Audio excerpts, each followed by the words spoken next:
Assalamualaikum semuanya. Pada video kali ini aku akan menayangkan beberapa bunga artifisial latex yang aku beli dari Esetware. Bunganya cantik dan mirip dengan aslinya. Bagaimana kelanjutannya? Ikutin terus ya guys, jangan di skip.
Bunga tea rose atau sebutan dalam bahasa Indonesianya yaitu mawar teh. Aku memilih dua warna yaitu pink dan merah seperti di video ini. Tapi sayang untuk daunnya terbuat dari kain biasa yang bisa rusak seperti ini. Dan untuk tea rose ini harga per tangkainya yaitu 94.900, didiskon 50% menjadi 47.450. Dan ini detail dari dekatnya. Dan untuk tangkainya ini terbuat seperti dari kain bluedroo dan bisa ditekuk elastis seperti kawat.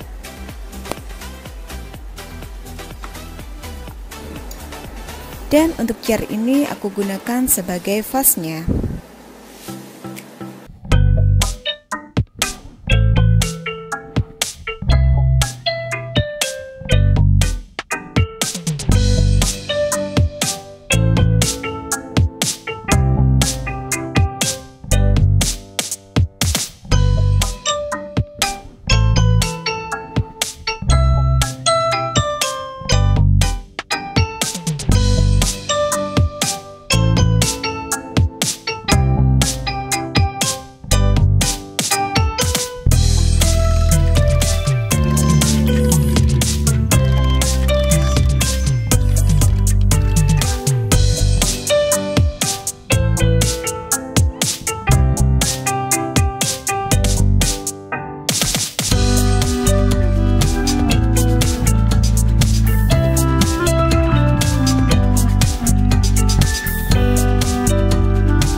Dan batu ini aku akan masukkan ke dalam jarnya supaya bunganya terlihat tegak dan bagus.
Dan sudah sampai di sini dulu ya guys. Terima kasih sudah menonton sampai habis. Semoga video ini menginspirasi kalian semua. Dan jangan lupa untuk like, komen, dan subscribe untuk memajukan channel ini lebih berkembang. Dan sampai jumpa di video selanjutnya.